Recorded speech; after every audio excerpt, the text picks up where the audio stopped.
मतलब नेहरू परिवार जो कुछ को करे वो ठीक, और नेहरू परिवार से बाहर कोई अगर पीएम को शामिल करके, सीएम को शामिल करके, मंत्रियों को शामिल करके और कोई जेल के अंदर से सरकार चलाना चाहे, उसके ऊपर कोई बिल लेके आ गए अमित शाह या नरेंद्र मोदी, तो उनका ये विरोध करेंगे। नैतिकता तो इसके साथ नहीं है। बाकी किसी को कोई बकवास करनी है तो करे, पॉलिटिशियन कभी अपने अंदर झांक के नहीं देखेगा, क्योंकि पॉलिटिशियन को तो अपनी कमी को दिखाई दी नहीं ना आज तक। पॉलिटिशियन का रंग काला है। मतलब आप अगर प्रधानमंत्री की कुर्सी पे नहीं है तो आप किसी को बर्दाश्त नहीं कर सकते। इतना छोटा हो गए आप। ये विपक्ष की राजनीति है, सोचना चाहिए। नमस्कार, वॉइस एंड विजन में बहुत बहुत स्वागत है आपका। मैं हूं आपकी होस्ट और दोस्त अर्चना सिंह। लोकसभा में 130वां संशोधन बिल प्रस्तुत किया गया, जिसको लेकर विपक्ष ने जमकर हंगामा काटा।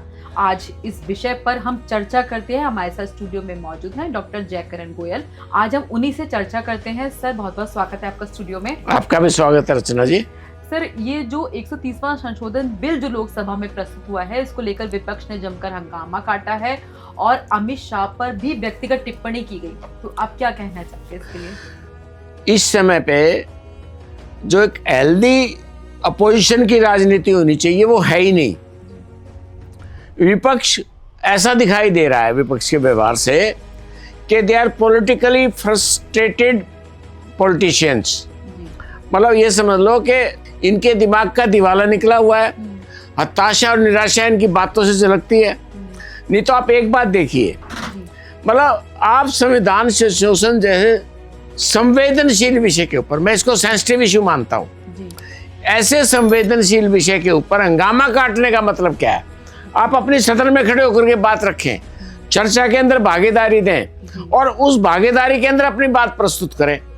हंगामा काटने का अर्थ क्या? सर, प्रियंका गांधी ने भी कहा कि ये जो बिल है ये तो लोकतंत्र की हत्या है और ये एंटी कॉन्स्टिट्यूशन है। सब कुछ लोकतंत्र की हत्या है, क्योंकि सत्ता के ऊपर नेहरू गांधी परिवार नहीं है।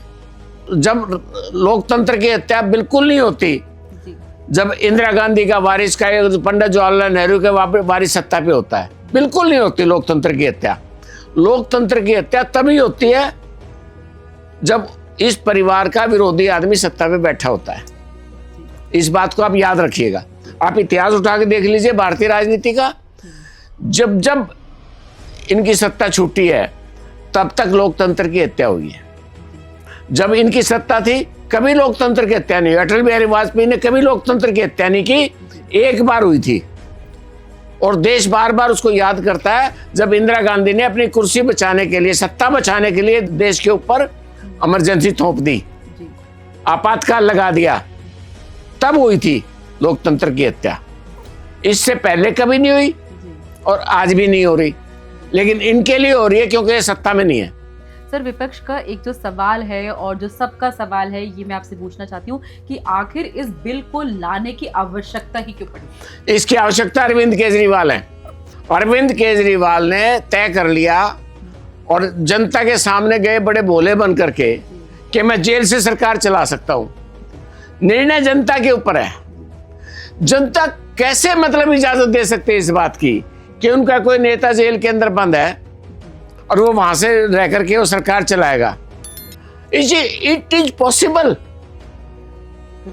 ये कुछ इसी प्रकार का मामला है कि जैसे आसमान में गंगोर घटाएं छाई हुई हैं, बिजली कड़क रही है, सूर्य का कहीं नामो निशान नहीं है, दिन के 12 बजे भी रात के 12 बजे का एहसास हो रहा है। ये उस टाइप की बात है। बिल्कुल। सर, अरविंद केजरीवाल ने जेल में रहते हुए 155-156 दिन अपनी सरकार चलाई। बिल्कुल ही कहते हैं ना, ये अनैतिक भी है किसी तरह से, क्योंकि लालू प्रसाद यादव की बात करें, जयललिता की बात करें, सबने इस्तीफा दिया। तो उसको लेकर विपक्ष ने आज ये हंगामा भी मतलब कहा है। अमित शाह पे भी व्यक्तिगत टिप्पणी की गई। तो आखिर वो इस बिल को क्यों नहीं क्यों नहीं मानते, क्यों नहीं पारित होने देना चाहते? पचा नहीं पा रहे ये जी। अमित शाह को गृह मंत्री के नाते नहीं पचा पा रहे, नरेंद्र मोदी को प्रधानमंत्री के नाते नहीं पचा पा रहे। मतलब नेहरू गांधी परिवार सत्ता में नहीं है, ये बात इनको हजम नहीं हो रही। मजबूरी में सब्र का घूंट पीना पड़ता है। इस बिल के जनक, इस बिल का बीज केवल केजरीवाल की एकड़ी है। अरविंद केजरीवाल ना सरकार में रह करके ये एकड़ी दिखाते और ना वो कुर्सी के ऊपर जमे रहते और ना ये दिन देखना पड़ता।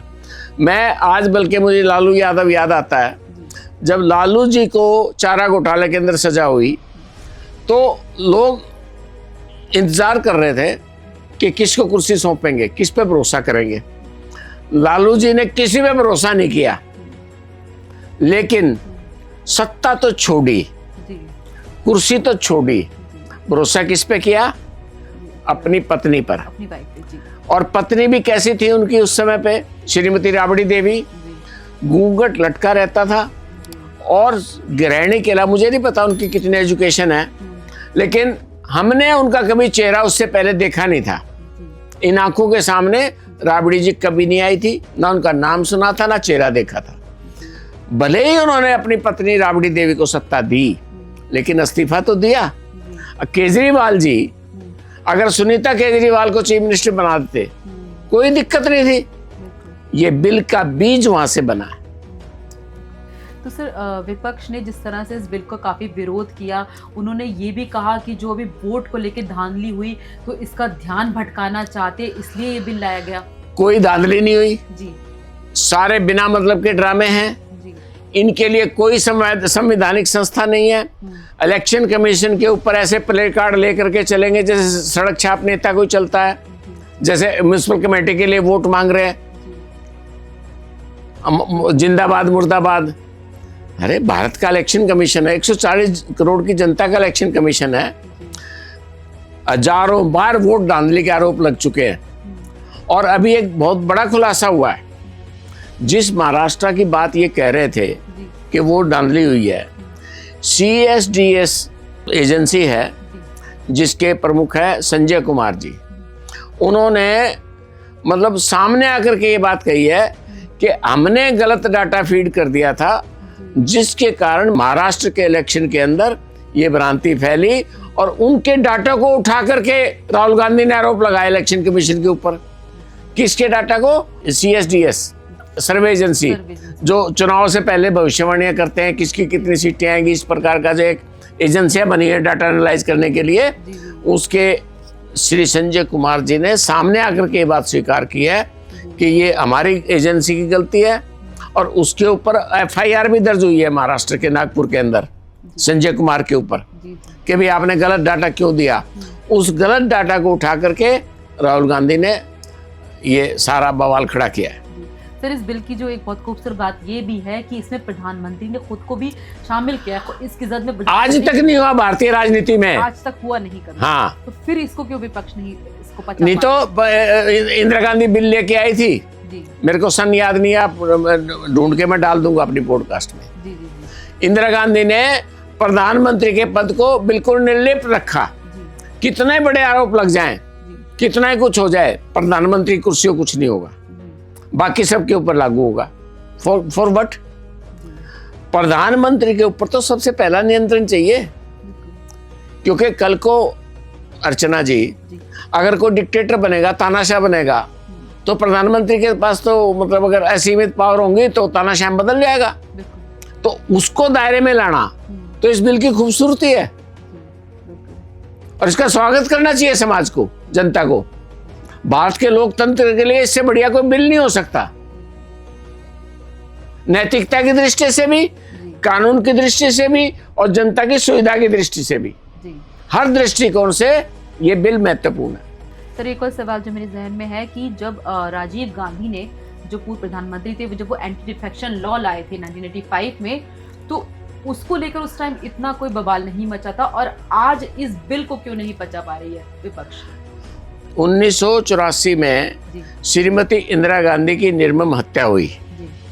उस हत्या के अंदर सिंपैथी की लहर उपजी, कंडोलेंस के हाँ, देश के अंदर एक इंदिरा गांधी के प्रति, कांग्रेस के प्रति सिंपैथी की लहर उपजी।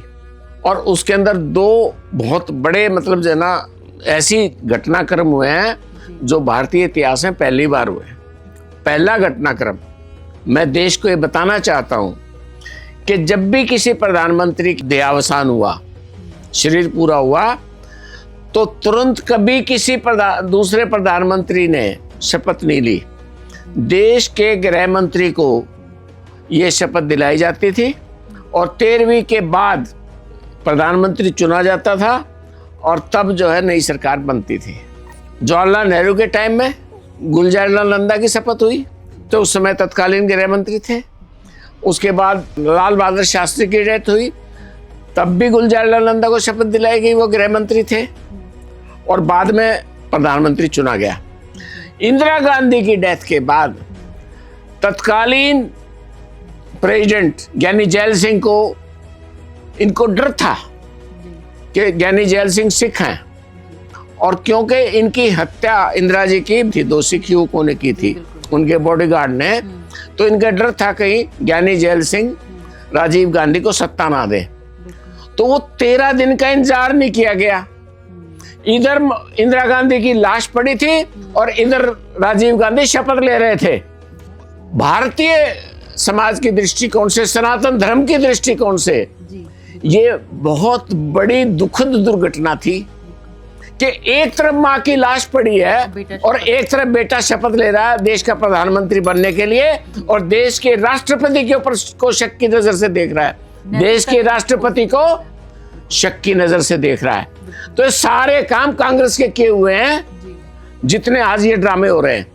पहली बात, सिंपैथी की लहर चली और सिंपैथी की लहर में क्या हुआ, बम्पर बहुमत आ गया, छप्पर पाड़ के। भाजपा की 2 सीटें रह गई थी। इनको अंदर से ये डर लगा, अंदर ही अंदर डर गए कि अगर एंटी डिफेक्शन लॉ नहीं लाएंगे तो कहीं पाला बदल करके राजीव गांधी की सत्ता को ना गिरा दे विपक्ष के लोग, मेरे कोई गलती ना हो जाए जैसे इंदिरा गांधी से हो गई थी। उस अपनी सत्ता जाने के डर से निपटने के लिए एंटी डिफेक्शन लॉ आया 1985 के अंदर, संविधान का संशोधन किया गया। मतलब नेहरू परिवार जो कुछ को करे वो ठीक, और नेहरू परिवार से बाहर कोई अगर पीएम को शामिल करके, सीएम को शामिल करके, मंत्रियों को शामिल करके और कोई जेल के अंदर से सरकार चलाना चाहे, उसके ऊपर कोई बिल लेके आ गए अमित शाह या नरेंद्र मोदी, तो उनका ये विरोध करेंगे। नैतिकता तो इसके साथ नहीं है। बाकी किसी को कोई बकवास करनी है तो करे। इन्होंने ये भी बोला कि ईडी ने कई विपक्ष के नेताओं को उठाकर जेल में डाल दिया और जब उन्होंने बीजेपी ज्वाइन कर ली तो वो मंत्री या सांसद बन गए और उन पर मुकदमा भी नहीं चलाया गया। तो कहीं ना कहीं विपक्ष को खत्म करने की साजिश रची जा रही है, ऐसा भी बोला जा रहा है। देखिए, बोलने को आप कुछ भी बोल लो, एक बात तो तय है, अगर मैं ईमानदारी से बोलूं तो कहीं ना कहीं पॉलिटिकल अफेयर आने का लाभ आने तो सब देखते हैं। कांग्रेस ज्यादा देखती थी, अब ये देखते हैं। दूध का धुला हुआ कोई नहीं है। अगर कोई दूध का धुला हो जाएगा तो आज की तारीख में वो राजनीति करने के लायक नहीं है। तो इसलिए मैं उस विषय पे कोई भी टिप्पणी करना पसंद नहीं करता। लेकिन हाँ, ये बात ठीक है कि जिनके घर शीशों के हों उनको दूसरों पे पत्थर नहीं फेंकने चाहिए। तो ये अपने गिरबान में झांक के देखे कि हमने क्या किया है और इन्होंने कितना एजेंसी का दुरुपयोग किया है, जो आज इलेक्शन कमीशन और दुनिया भर की उंगलियां उठाते हैं। तो सबको अपने, लेकिन पॉलिटिशियन कभी अपने अंदर झांक के नहीं देखेगा, क्योंकि पॉलिटिशियन को तो अपनी कमी को दिखाई दी नहीं ना आज तक। पॉलिटिशियन का रंग काला है, उसके ऊपर कोई दूसरा रंग चढ़ता नहीं है।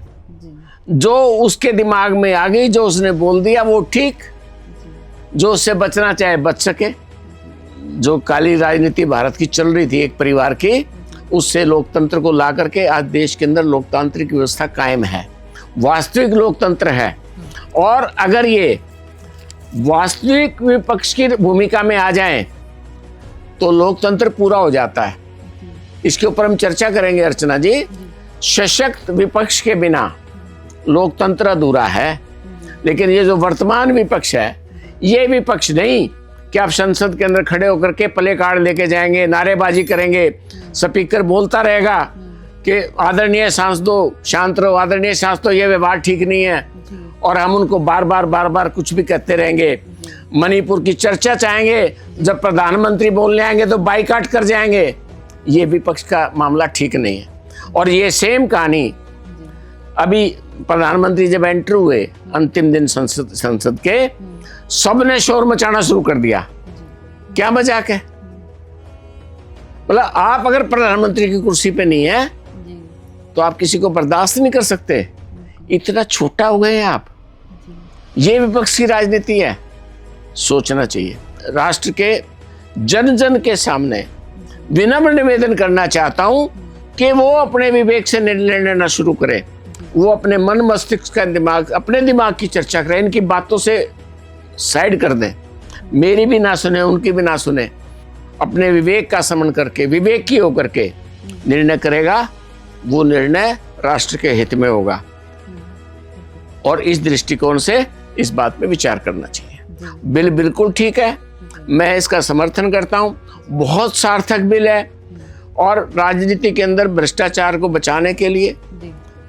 अब इसके अंदर एक चीज ये जोड़ते हैं कि भाई कल को जानबूझ करके किसी को जेल में डाल देंगे अगर उसको हटाना होगा तो। इतना ही देश निकम्मा नहीं हुआ अभी तक। भ्रष्टाचार है, सब कुछ है। जुडिशरी ने पता नहीं कितने फैसले नरेंद्र मोदी के खिलाफ दिए। अभी केजरीवाल को जमानत दी, बिल्कुल नहीं चाहते थे नरेंद्र मोदी अमित शाह को जमानत मिले, और उसके बाद हेमंत सोरेन को और 10 नेताओं को जमानत मिली है। तो किसी पे तो भरोसा करिए। और भाई अगर किसी का भरोसा ही नहीं है तो इसका कोई इलाज नहीं है। सर, विपक्ष ने कहा था कि विपक्ष पहाड़ जैसा मजबूत होता जा रहा है, उसको मिटाने के लिए बिल लाया गया। मगर आपने बहुत खूबसूरत बात यहाँ बताई कि इससे राजनीति का एक साफ सुथरा चेहरा निखर कर आएगा। तो सर, क्या आगे भविष्य में राजनीति और ही खूबसूरत? विपक्ष पहाड़ जितना नहीं है, विपक्ष तो चूहे के समान है। पहाड़, चूहा जो है वो कुतर कुतर कुतर कुतर, उसका स्वभाव जो है ना चूहे का, बड़ा चंचल होता है। और ये वो चंचल स्वभाव के नाते अपने मन को स्थिर नहीं कर पाते, निर्णय नहीं ले पाते, अनाप शनाप बकवास करते हैं, जिसके कारण जनता के अंदर इनकी छवि खराब होती है और बार बार चुनाव हारते हैं। 2014 के चुनाव तो यूपी की गवर्नमेंट में हुए थे। उस समय कौन सा इलेक्शन कमिश्नर आ दिया इनको? आज नरेंद्र मोदी जो सिरमौर बने बैठे हैं भारतीय राजनीति का, 2014 में उनकी सरकार के अंदर चुनाव हुए थे, तब ये सत्ता की कुर्सी पे हैं। तो तब तो उसके इलेक्शन, उस समय के इलेक्शन कमीशन को गाली दो ना कि हमारे साथ अन्याय क्यों किया। सरकार तो मनमोहन सिंह की थी। सत्ता की हताशा, सत्ता की निराशा, सत्ता चाहिए, जरूरत से ज्यादा दिन समय सत्ता से बाहर चले गए, हताशा और निराशा, ये विपक्षी राजनीति से छलकती है, जो उचित नहीं है। इतने लंबे अंतराल से प्रधानमंत्री नरेंद्र मोदी कुर्सी पर हैं, शायद उसी का कहीं ना कहीं उनके मन में उसी को लेकर कोई कुछ नहीं है। वो एक अंदर से फोबिया बन गया कि भाई ये जाएगा तो हमें कुर्सी मिलेगी, और इसको कैसे भेजें, रास्ता समझ में नहीं आ रहा। कभी जोर शोरों से पूछते हैं, कभी टैरिफ के साथ वो डोनाल्ड ट्रंप के साथ मिल जाते हैं, उसको कहने लग जाते हैं, उसको उकसाने लग जाते हैं कि डोनाल्ड ट्रंप ने समझौता क्यों कराया, उसने युद्ध विराम क्यों करवाया, उंगली देनी है उसको, ताकि वो, और वो तो कामयाब हो गए। ट्रंप भी उतने ही छिछोरे थे, ये भी छिछोरे थे, और ट्रंप इनके साथ खड़े हैं। तो रास्ते ढूंढते हैं ये, कैसे जना इस सरकार के रास्ते खोजें, हैं नहीं। और राष्ट्र सशक्त हाथों में है, लेकिन स्वस्थ लोकतंत्र के लिए, हेल्दी डेमोक्रेसी के लिए सशक्त विपक्ष का होना राष्ट्र की आवश्यकता है, और यही राष्ट्र धर्म है। जन जन को ये विचार करना चाहिए। और सर, चलते चलते एक आखिरी सवाल कि अगर ये बिल पारित हो जाता है तो भारतीय राजनीति का क्या, किस तरह से खूबसूरत क्या चेहरा सामने आएगा? फिर बिल्कुल सामने आएगा कि कहीं ना कहीं कुछ तो नैतिकता स्थापित होगी। चलो, कानून के डर से ही सही। फिर कोई केजरीवाल ये नहीं कहेगा कि मैं जेल से सरकार चलाऊंगा। और देखिए, जनता भी जेल से क्या चलता है? जेल से गैंगस्टर का राज चलता है, क्योंकि जेलों के अंदर बंद है और वो अपना राज छोड़ना नहीं चाहते। तो वो अपने गुर्गों को हिदायत देते रहते हैं जेल से, फोन चोरी से लेंगे, रिश्वत देंगे, वो करेंगे। तो जेल के अंदर अगर राजनेता कोई बैठ के अरविंद केजरीवाल जैसा अगर सरकार चलाएगा तो इसका मतलब वो उस गैंगस्टर के बराबर है, दाऊद इब्राहिम के बराबर है, जो जेल से सरकार चलाते हैं। इतने बड़े गैंगस्टर्स के लोकतंत्र चलाएगा क्या कोई? निर्णय जनता का। जी। और सर बहुत खूबसूरत ये चर्चा रही, बहुत ही अच्छा आपने उदाहरण के साथ इस पे अपनी बात को रखा। और भी अगर आप कुछ कहना चाहते हो, कोई सवाल आप लोग पूछना चाहते हैं डॉक्टर जयकरण गोयल से, तो आप लोग ज़रूर पूछ सकते हैं। कमेंट सेक्शन में आप लोग अपने सवाल टाइप हमें कर सकते हैं। और सर धन्यवाद आपका बहुत बहुत। आपका भी धन्यवाद Archana ji. Thank you sir.